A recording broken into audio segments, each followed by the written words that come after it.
Hi friends, நம்ம ஈஸியாக ஒரு லஞ்ச் பாக்ஸ் ரெசிபி பார்க்கலாமா? தேங்காய் பால் சாதம் எப்படி பண்ணலான்னு. ஒரு குக்கரில் 3 டீஸ்பூன் நெய் ஊற்றிக்கோங்க. அதில் 4 கிராம்பு, ஒரு நட்சத்திர சோம்பு, 2 பிரியாணி லீஃப் போட்டுட்டு நல்லா வதங்கினதுக்கப்புறம் ஒரு பெரிய வெங்காயம், இது கோல்டன் கலர் வந்ததுக்கப்புறம் ஒரு பச்சை மிளகாய். நம்ம காரத்துக்கு வெறும் பச்சை மிளகாய் மட்டும்தான் சேர்க்குறோம், இதில் மிளகாத்தூள் சேர்க்க போகிறது கிடையாது.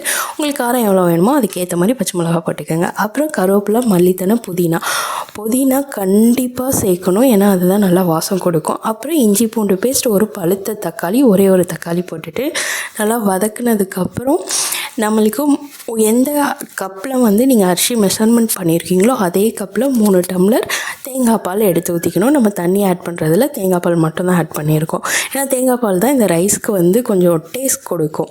3 டம்ளர் ஊற்றிட்டு அதை நம்ம அரிசி போட்டுட்டு அதுக்கப்புறம் தேவையான அளவு உப்பு, எவ்வளோ உப்பு வேணுமோ உங்களுக்கு அவ்வளோ டேஸ்ட்க்கு ஏற்ற மாதிரி போட்டுட்டு குக்கரை மூடி வச்சு 3 விசில் வந்துருச்சுன்னா நம்மளுக்கு தேங்காய் பால் சாதம் ரெடி. அவ்வளோதான், ரொம்ப ஈஸியான ஸ்டெப். நம்ம மிளகாத்தூள், மல்லித்தூள் எதுவுமே இதில் சேர்க்க போகிறது கிடையாது. ஸோ ஒரு வாட்டி ட்ரை பண்ணி பாருங்கள். ட்ரை பண்ணிவிட்டு எனக்கு கமெண்ட் பண்ணுங்கள். வீடியோ பிடிச்சிருந்தா லைக் பண்ணிக்கோங்க, சேனலை அப்படியே சப்ஸ்கிரைப் பண்ணிக்கோங்க. நம்ம இந்த தேங்காய் பால் சாதத்து கூட உருளைக்கிழங்கு, வாழைக்காய் ஃப்ரை இது மாதிரி கொஞ்சம் காரமாக வச்சு சாப்பிட்டா செம்மையாக இருக்கும். பை.